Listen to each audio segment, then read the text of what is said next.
Hello, and welcome to A Dash of Salt. I'm Dr. Shelley Ann, and I'm so glad you're here. Whether you stumbled upon this podcast by accident or you're here because the subject drew you in, welcome. SALT is an acronym for Society and Learning Today. This podcast was created as an outlet for inviting fresh discussions on sociology and learning theories that impact your world. Each episode includes a wide range of themes that focus on society and everyday learning, whether formal or informal. So let's get stuck in, shall we?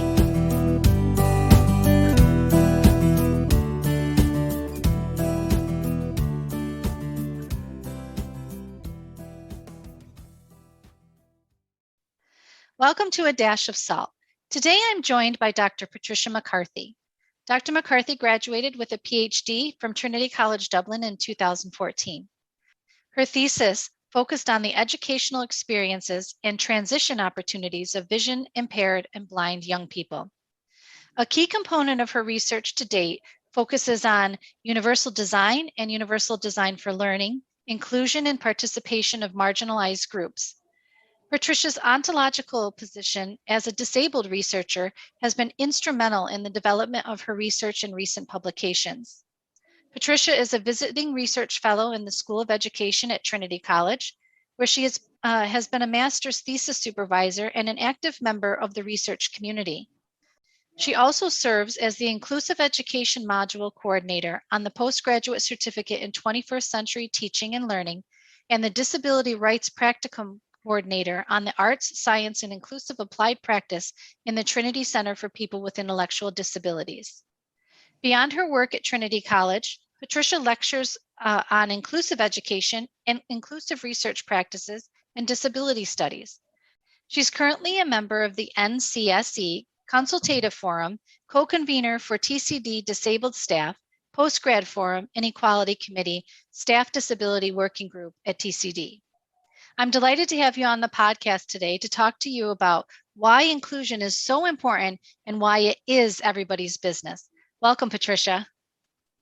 Thanks, Shelley, and I'm delighted to be here, and I look forward to talking to you about lots of issues around disability, inclusion, and who knows what else today. Yeah, and we know that it's a really important and a very hot topic in light of a lot of things that have happened with COVID over the past 18 months. And we're definitely going to get into a lot of that. But first, I'd like you to tell us a little bit about yourself and about your own educational journey. Thank you. Well, I suppose I'll start by saying that I am registered blind and I also have a physical disability. And I say that because my vision impairment meant that when I was being educated back in the 1970s and 80s, it was the norm in Ireland and in many other parts of Europe and the world probably for those that were registered blind or have a significant vision impairment to go to a special school. So I am from Cork. I left my family home in the middle 1970s, moved to Dublin to a boarding school situation. Originally went home 3 times a year and did my primary education and my post-primary education there. I was amongst the first cohort of students in the school I attended to sit state examinations in Ireland. So I suppose it wasn't, there wasn't a high expectation for blind people to go any further than sort of, lower post-primary, I suppose, really, and certainly not to pursue further education or higher education. There were certain areas of employment deemed appropriate. Some of them at the time would have been things like telephony, so answering phones in an office situation or things like that.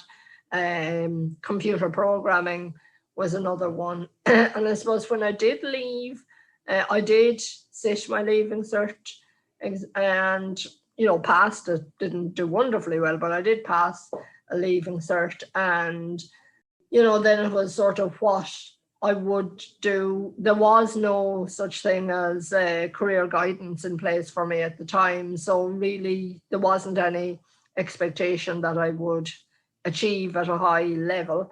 So, I went and did a computer programming course in what's now a national learning centre, which, was run by the Rehabilitation Institute. I did it because it was deemed the appropriate thing to do. I didn't particularly like it, and I certainly didn't excel at it. I completed it. Following the death of my mother, who always believed I was capable of doing whatever I wanted to do and encouraged me as much as she possibly could, always felt, try something. If it doesn't work, it's not the end of the world, sort of thing. I applied through the CAO mature student section of the CAO form to go back and go to university, and I did sociology and social policy in UCD. Found that very different. Well, it was because it was my first real long-term experience of, I suppose, general education. I was now in a situation where I was going into a lecture hall where there was anything from 200 to 600 students. I was used to being in a classroom of no more than 10 people. So it was somewhat of a culture shock. There was less emphasis on my disability than I had experienced in previous experiences of education. So they felt that I was capable. So therefore I got on with things. I did quite well. I went on and I did a master's in sociology, which I really enjoyed. At that stage, I got the opportunity to do some tutoring work with first year undergrads, which I loved, because I always wanted to be a teacher, I suppose. And like my friends would always say, that was the one thing throughout my post-primary education. It was always the area I spoke about, I'd love to be a teacher, but it wasn't perceived as a viable opportunity for me at the time. So I suppose being able to do the tutoring was the next best thing. And then I was coming towards the end of the master's, and what are you going to do next? And I thought, I have no idea. I was advised to go to speak to Professor Michael Shevlin in the School of Education in Trinity College Dublin. And we had a number of conversations around, what I might do, all of that. I suppose then I had to take some time out for medical reasons. And then I started my PhD in 2007. And I graduated, as you said, in 2014. Well, you said a couple of things that, kind of really struck me was, firstly, at a young age, how old were you when you first went away to boarding school? 7. 7. So 7 years old, being taken from your home in Cork. And for anybody that knows the geographic locations of Cork and Dublin, that's a long ways away for a 7-year-old to be living away from home. And so I'm sure that must have been hard on you, emotionally and mentally, as you were kind of, learning to live and navigate so far away from your family. And then the other thing that struck me was the low expectation that they had for you, that society or community had for you as vision impaired students, that it almost seems as if they were either allocating or tracking you just into things that they felt that you could do, not what you felt that you could do and aspire to be. And did you find the accessibility, being able to, in the late 90s, to have issues with accessibility for, a person with a visual impairment to get on with your coursework and your classes and be able to have access to, the things that you needed in order to be successful? as a 7-year-old, you don't really realize that, I didn't realize I was losing my sight very quickly. And, in a way, I didn't realize, I suppose, why I was in my head being sent away to school. But on mature reflection, I realized that it was equally as difficult for my parents, particularly my mother, because it was my mother was the driving force behind ensuring that I got an education. And therefore, it was she made the decision that this was the only option for me to get an education. So, yes, it was very difficult. I suppose while I was in the school, I suppose everyone around me, we were all blind or vision impaired. So that was the norm for us, people walking into things, people tripping over things. Nobody took any notice of that because we all did it. It was interesting, and I mentioned at the start that I had a second disability, and that was seen as the oddity in me. I was perceived as being even less able than some of my peers because, I couldn't walk as well as them and whatever. From an early age, I felt there was something wrong with having a disability. And it was something that I suppose for a long time, even when I left school, I tried to mask, I tried to hide. In more recent years, my sight has deteriorated more. So from 2010 on, I was using a white cane, so it was less possible to mask or hide it. I suppose by then I had matured a bit as well, and I realized that actually acknowledging that I had a significant vision impairment actually caused less distress for me and less embarrassment because, people then realized, well, if, Patricia walked into the bin there, why did she walk into the bin? Like when they knew I couldn't see, they knew why I walked into the bin. When they didn't know, it was, what's wrong with her sort of thing. So, I suppose really I recognize the importance of disclosure, and it is really important. And like I would always, as I've gone through education, I've always disclosed, and as I said, that perception that we weren't capable, that goes back to the medical model of disability, where, your disability is something that needs to be cured or fixed, or, if it isn't, you're segregated and you're sent down a very particular path.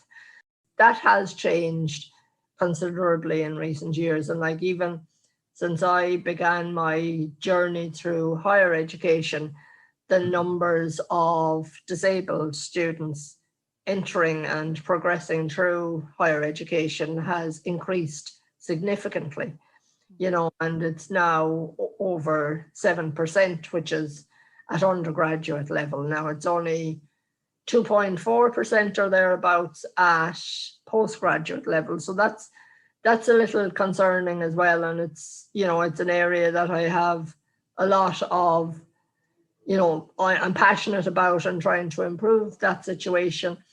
I suppose when I started my undergrad, I was still able to read some print. So, my biggest challenge was finding the books on the shelf initially. And I was very fortunate in UCD that there was a dedicated librarian to support disabled students there. And, he worked very closely with me throughout the time. I suppose when I started, technology and myself were not on close terms. And I don't know why I was very anxious about using computers and all of those things. But I realized as I progressed through higher education that if I was to complete and compete with my peers, and I mean compete not in a competitive way, but to be able to achieve, I suppose, at the same level as them, I needed to use technology to enable me to access print material. When you think about education, text and access to printed material is the most significant thing within education in many ways. You're heavily reliant on it. And, as you progress through the system, you're expected to be able to read and analyze and work with increasing amounts of printed material. And that can be very challenging, and particularly if you don't have easy access to printed material in an alternative format, and a format that works for you.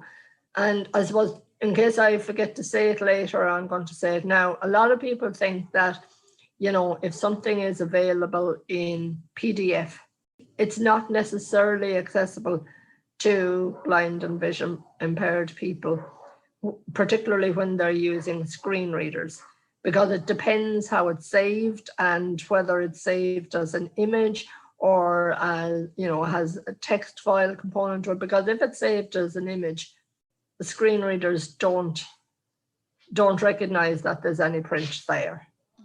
And so that can be hugely frustrating. Yeah. And particularly when you're expected to read large volumes of work when you're doing your PhD and things like that, and suddenly you open a document, a PDF document, and there's words on the page, for want of a better way to say it, and it's telling you there isn't. And you're there sort of, but I know there is.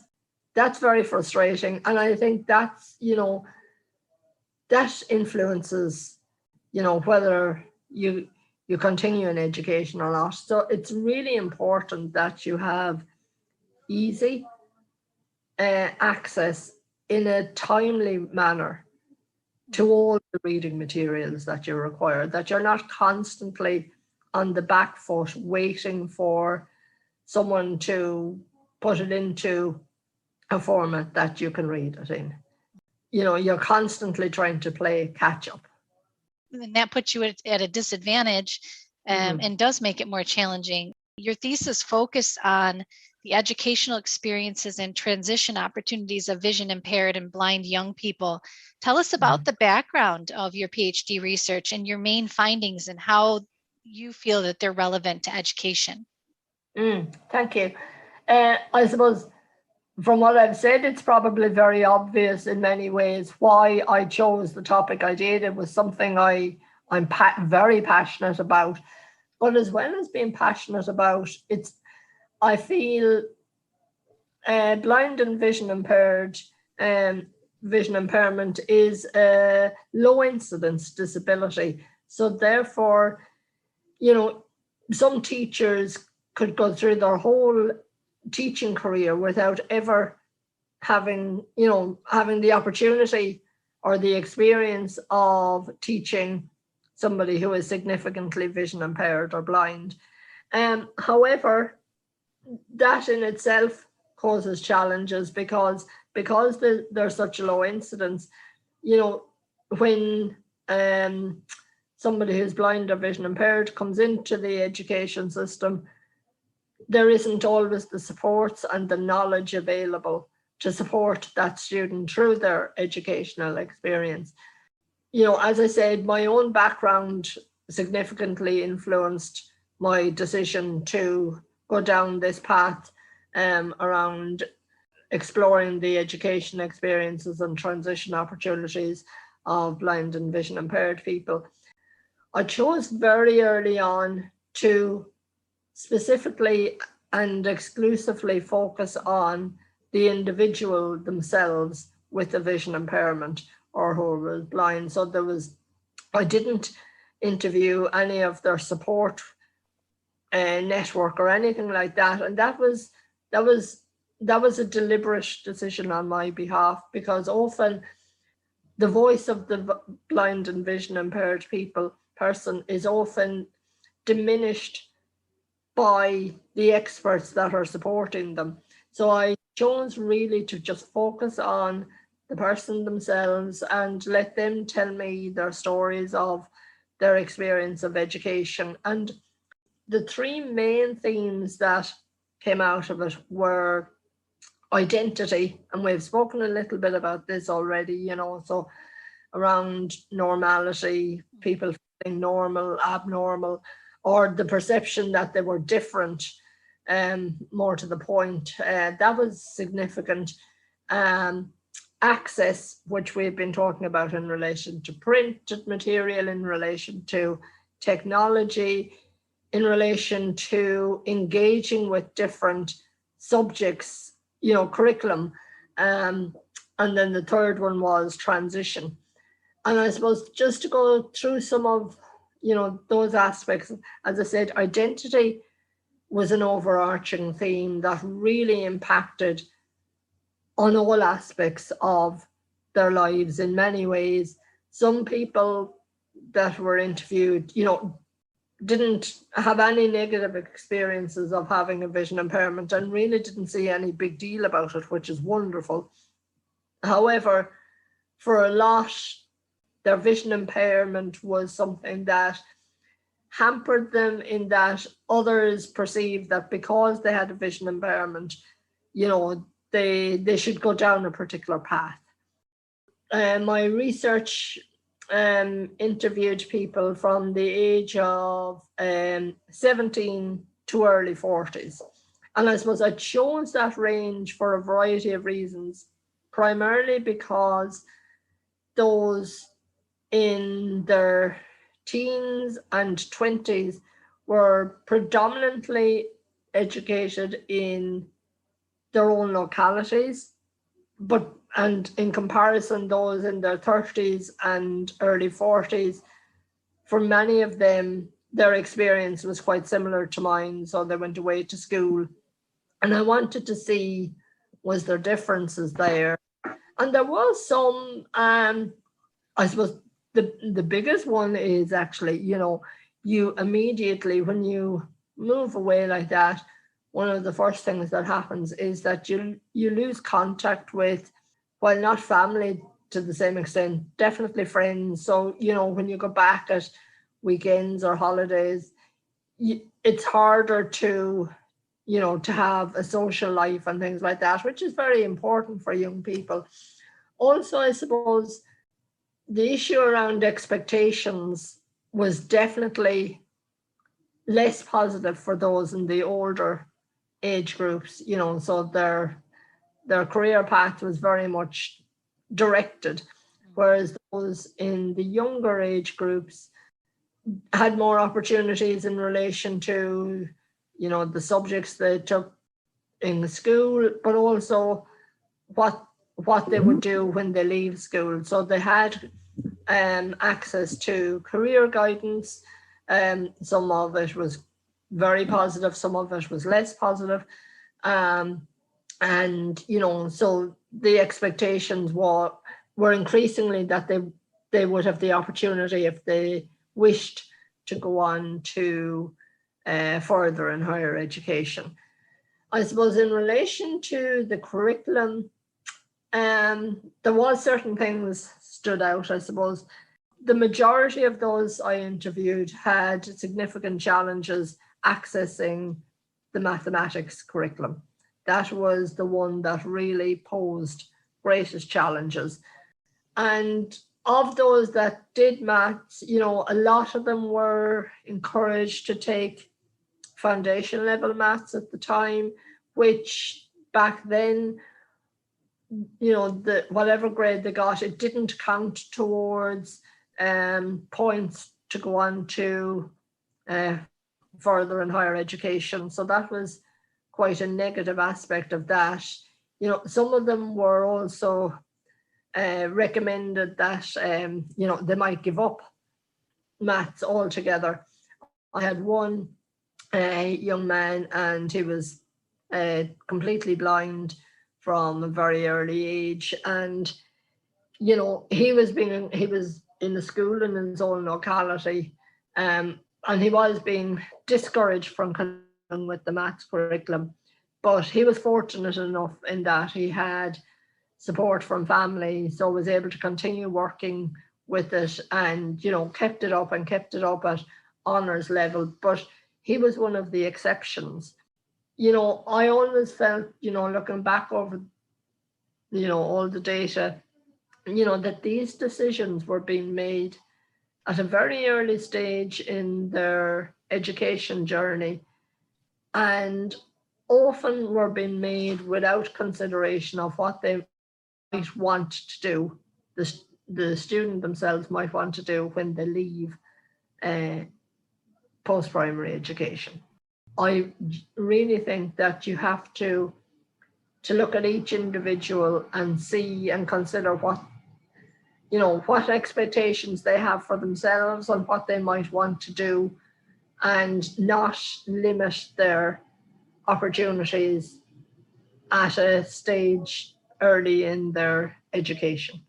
So all of those impacted on transitions as well. So transitions to higher education, further education, and employment. And we all know that people with disabilities are underrepresented within employment. It was significant there. I also had a small cohort of participants who actually transitioned to sight loss during their teens or early 20s. So it was interesting, and particularly looking at those that lost their sight in their 20s.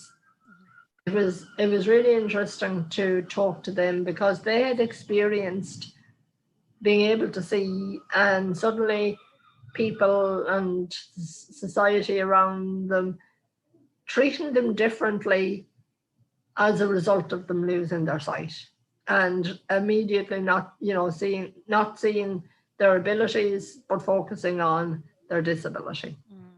You can see clearly how all of this impacts on education and the education system. And I really think we need to be more aware of,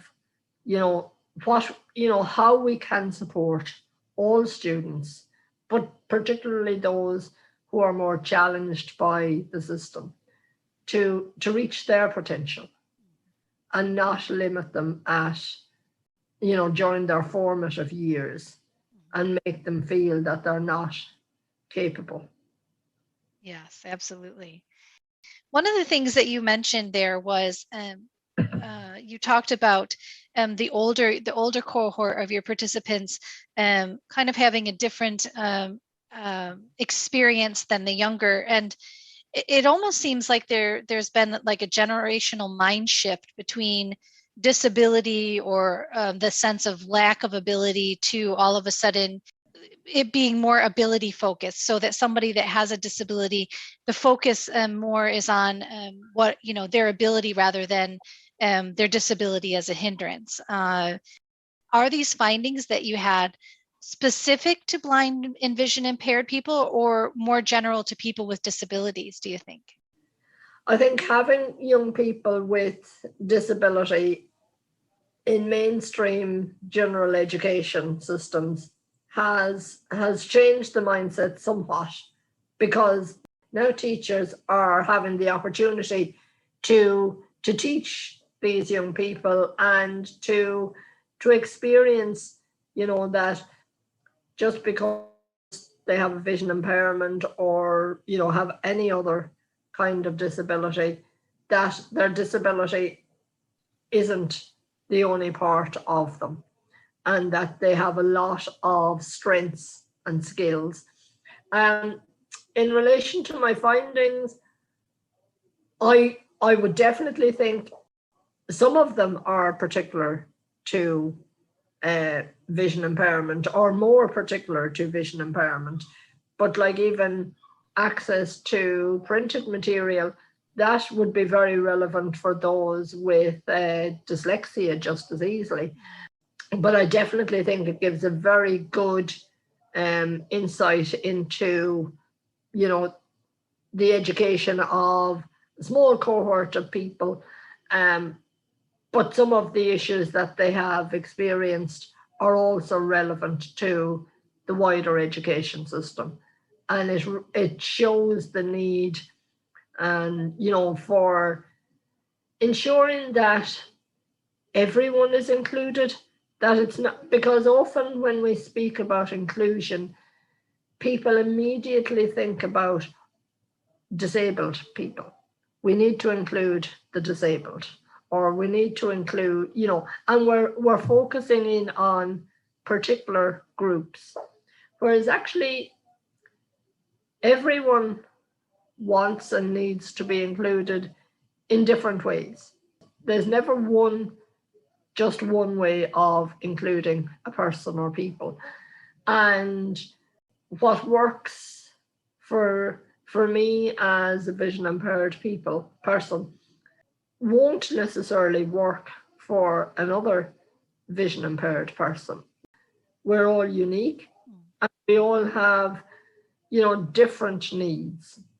And I suppose it's important to recognize that actually everyone has needs of some sort, regardless of ability or disability.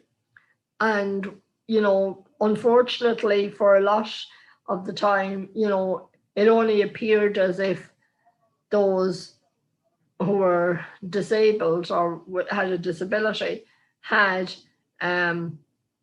special educational needs or special needs, and really when you think about those terms, it actually says that the education system isn't designed in a way to enable disabled people to engage in the education system.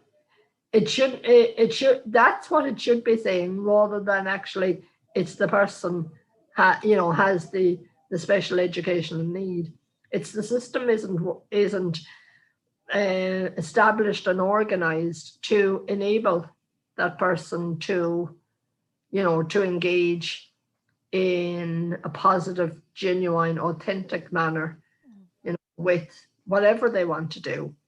And I suppose in relation to that, often within education, somebody is the designated person to look after the issues around inclusion or around disability or whatever it might be. And we really do need to move and genuinely move to a position where we realize that actually inclusion is everybody's business. And everybody, regardless of who you are, has a role to play in ensuring inclusion for all, and not just for some or particular groups of people.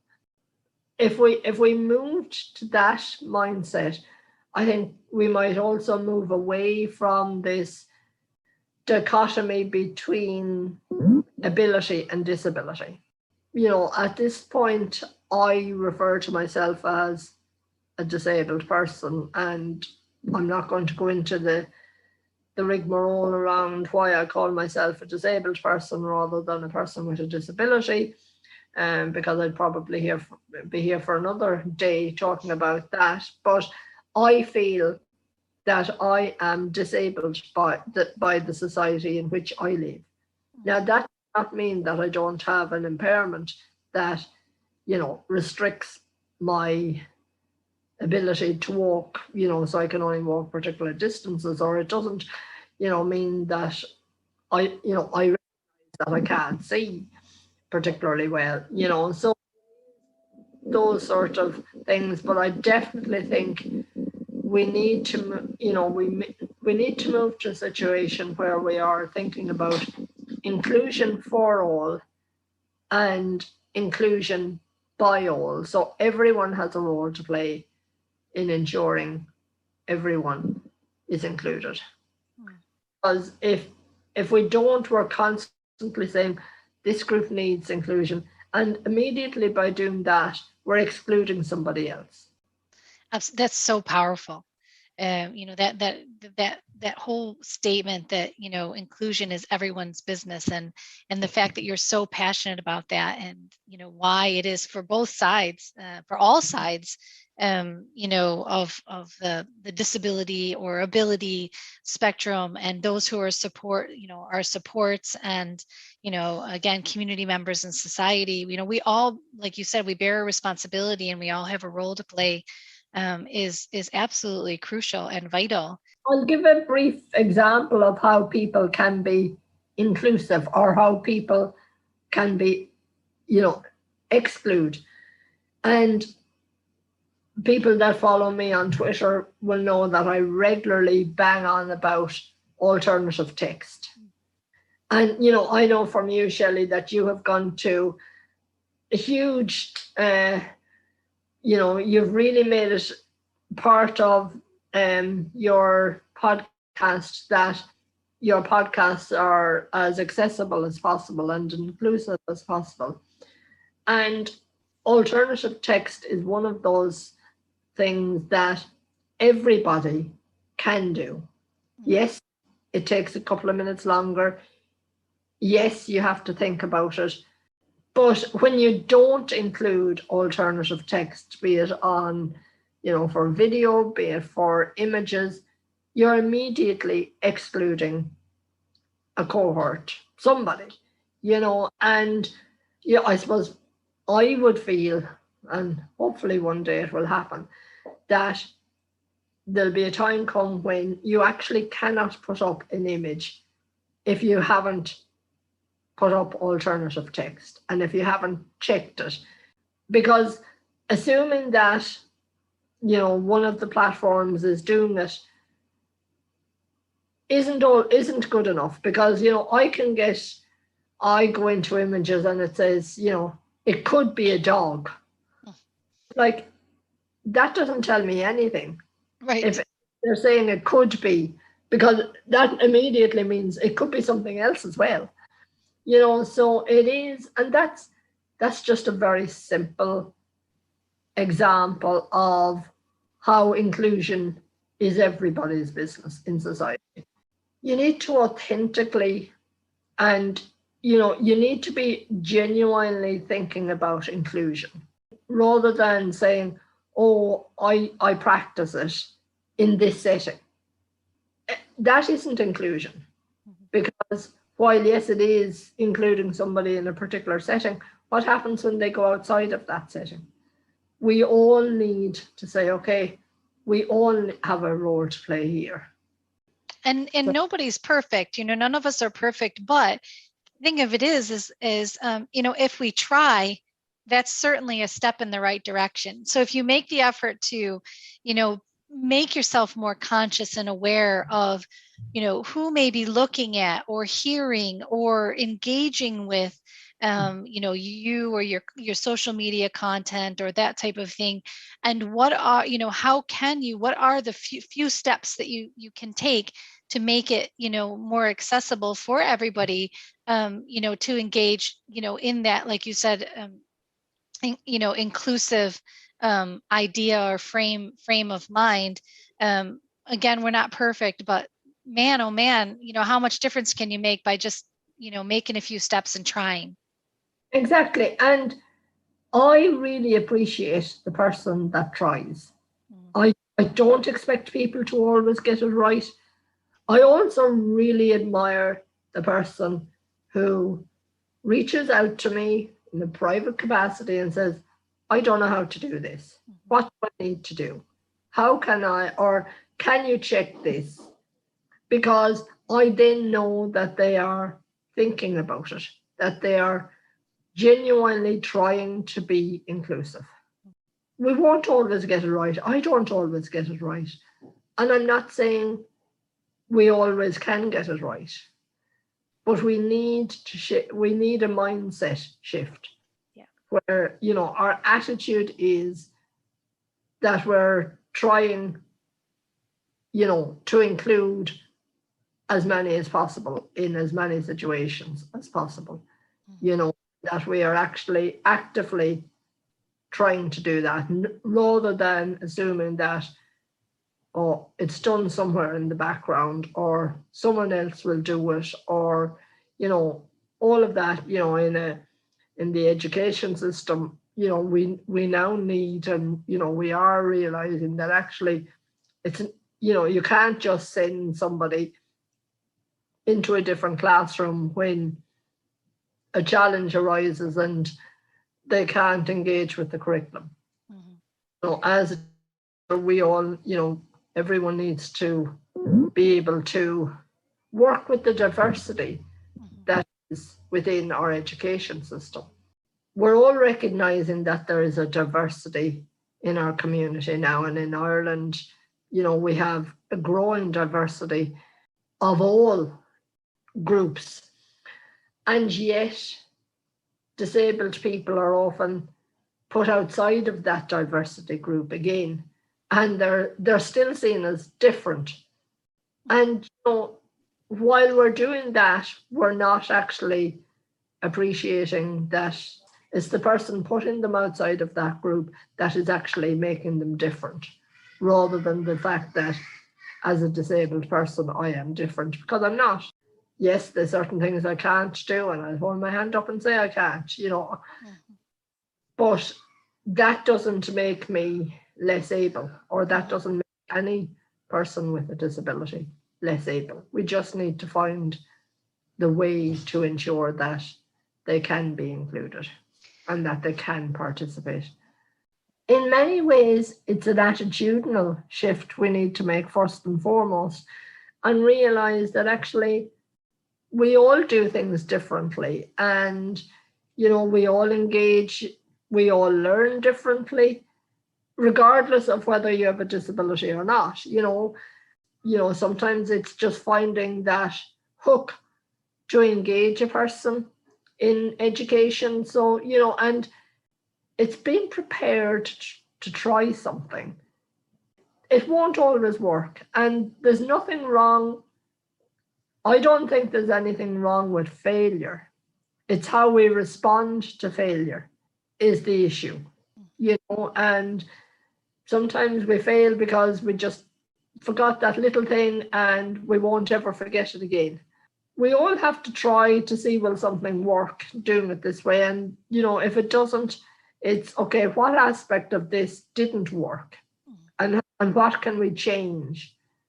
And I suppose for me, it really is one of the things I always talk about is inclusion is never an end point, because we're always having to consider about inclusion and how we can include other people, and what we are including them in.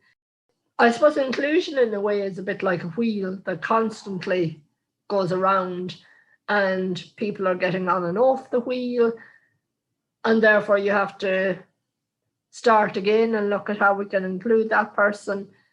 And it is realizing that, inclusion and by extension, I suppose, universal design and universal design for learning isn't a fixed thing, that it really does depend on the situation that we find ourselves in and how we can, work within that, and being prepared to try and try and try again. And sometimes you get it right on the first time, and sometimes it might take 4 or 5 goes. Often, when people are trying to include somebody else, so I'll give an, I'll take myself as an example. When people are trying to include me in whatever it might be, it's amazing how many people neglect to ask me how I could be included. So I suppose one of my messages would be, engage with the person or the people you are trying to include. You know, they are the experts in their own lives. They know what works for them. They know what doesn't work for them, you know, and it's amazing what you can achieve if you know, engage with them and authentically listen to what they are saying, not just say, well, I gave him or her the opportunity. But if you're not following up on what they're saying, or saying, okay, I can do that, I can't do this because, and explaining why you can't do something, not everything is possible. That's okay. But it's having that authentic conversation with the person and the people, rather than somebody else making the decision as to how this is going to work, a person or a cohort of people. When we seek to include, we need to listen to the voices of those that we're trying to include. And then you said, ask them. They are the experts within their own lives, and I think that's really important, because we need to be flexible, and there needs to be fluidity to decisions that are made. And I think that's one of the things that's quite beautiful about universal design for learning, because it has that fluidity and that flexibility to say, if this isn't working for this student or this child or this pupil or this person, let's try this and let's have this work. So I think that fluidity is important.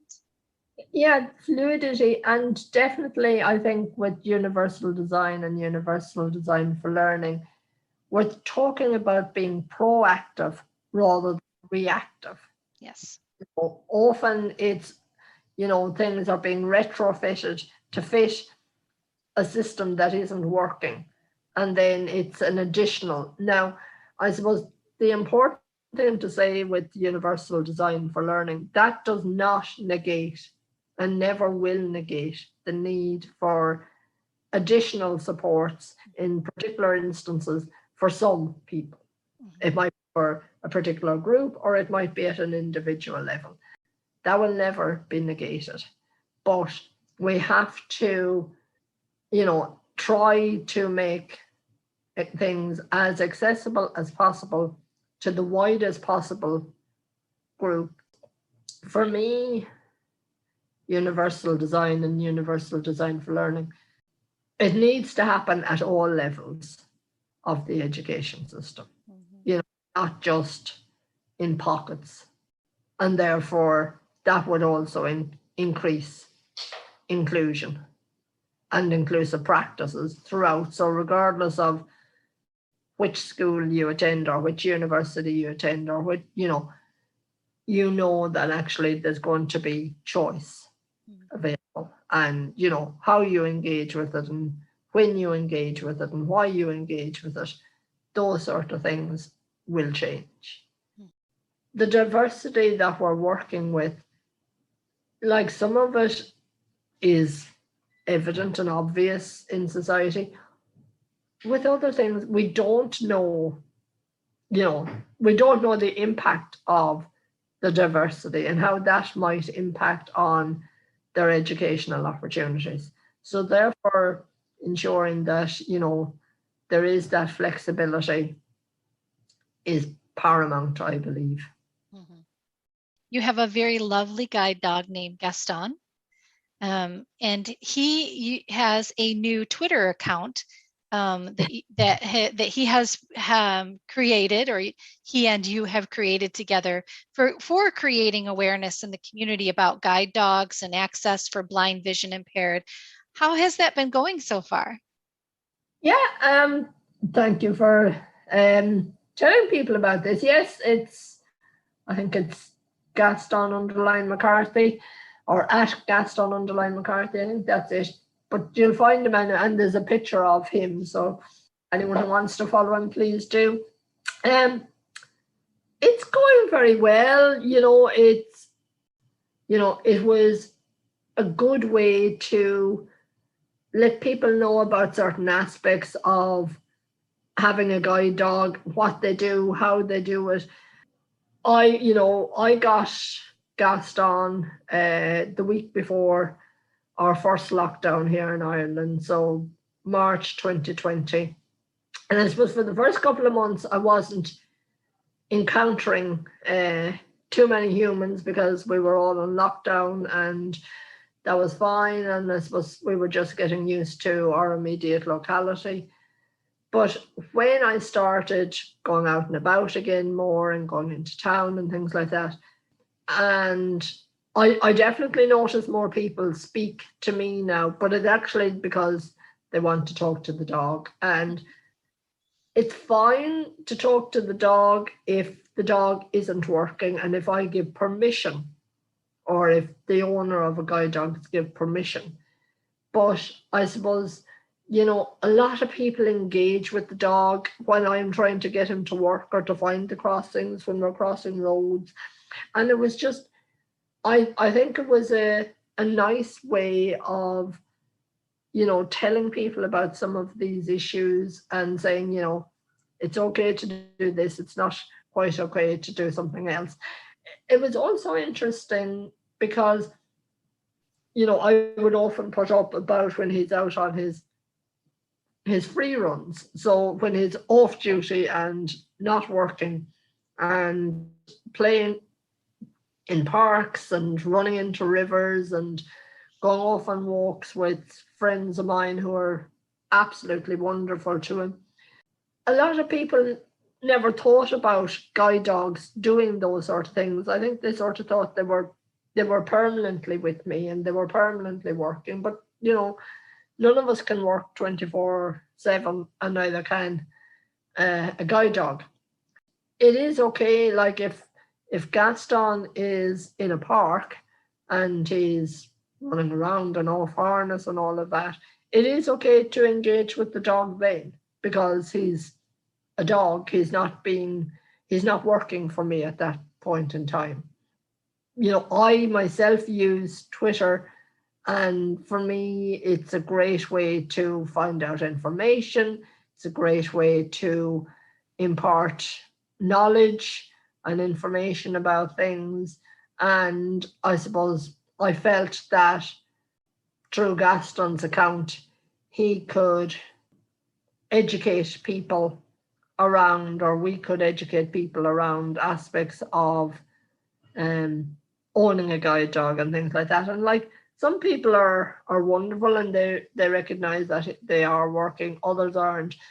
Some people aren't aware of the rules around guide dogs, but also around the legislation around where we can go with guide dogs. So sometimes people can try to prevent us getting in taxis, or people can refuse entry or try to refuse entry into coffee shops or restaurants or places, which is actually illegal within Ireland.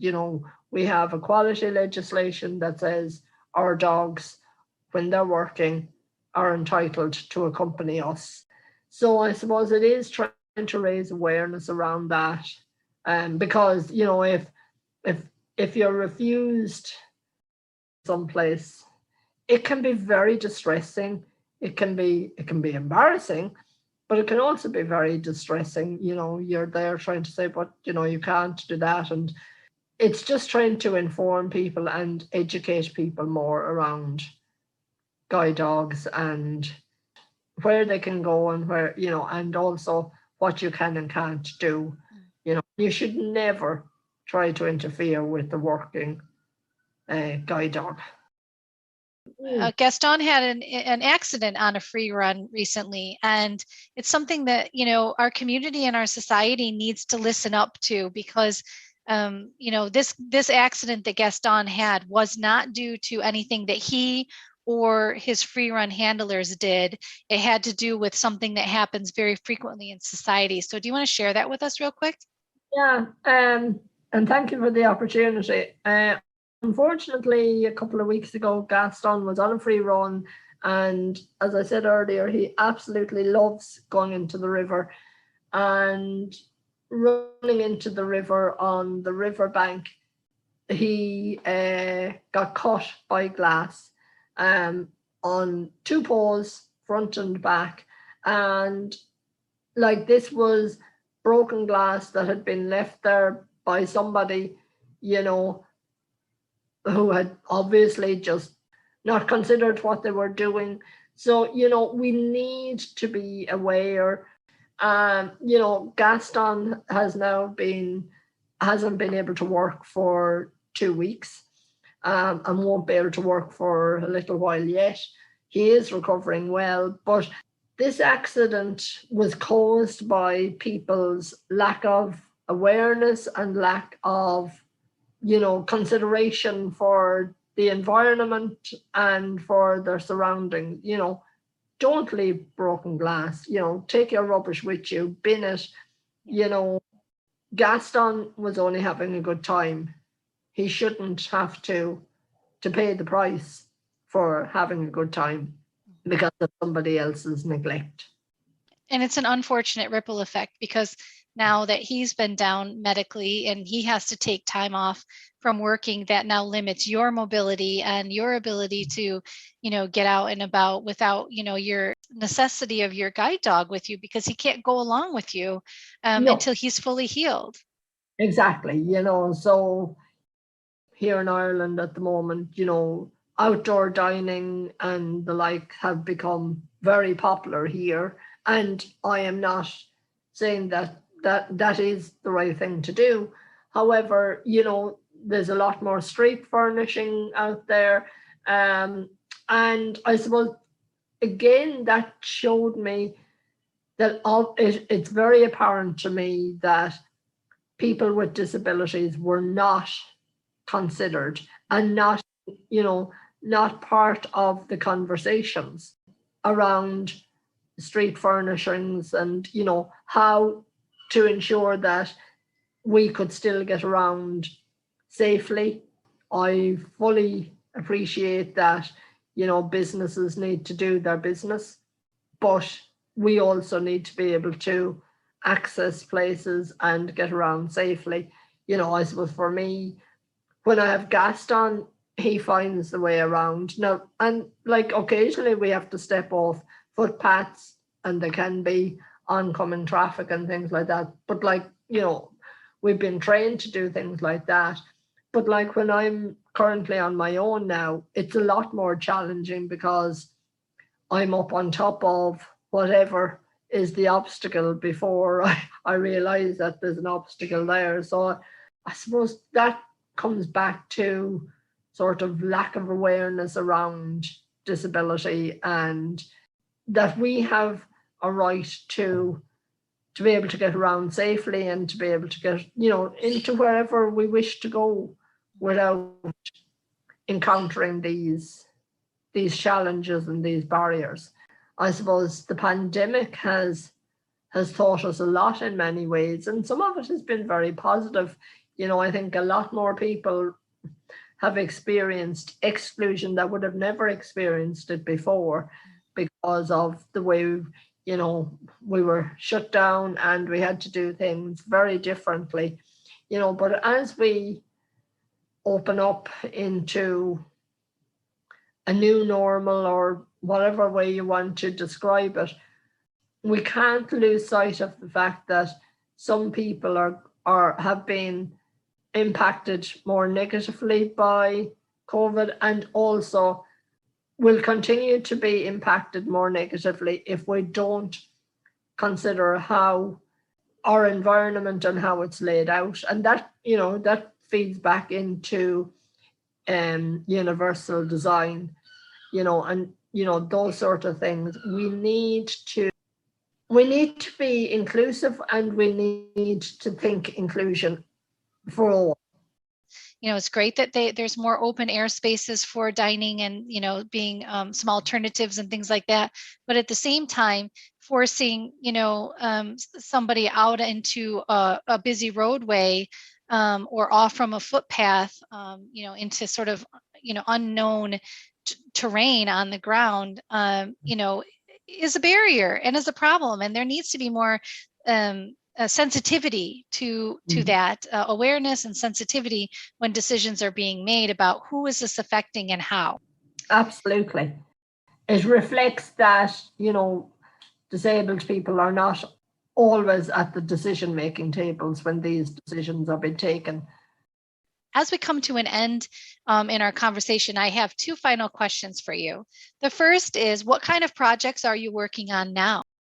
A lot of what I'm working on currently is around universal design and universal design for learning. I suppose in the last couple of years, I've published quite extensively in some of these areas with colleagues, including with Mary Quirk and Conor McGuckin. One of the publications that we did back in 2020 now was for the further education sector, so it was around universal design for learning and the strategy around that. I can give you a link to that afterwards if people want to read that publication. So yeah, it's very exciting times. I suppose, I'm always pushing the inclusion agenda and, pushing that inclusion, isn't for particular cohorts of the population, and B, that inclusion is everybody's business. Absolutely well said. Thank you so much, Patricia, for spending this time with me this afternoon and for really, sharing your own personal experiences, sharing your research, sharing your projects, sharing even, the work of Gaston with all of us, and for enlightening us on the importance of universal design for learning, and most importantly, that inclusion is important and it is everybody's business. Thanks, Patricia. Thanks, Shelley, and thank you for inviting me to do this podcast.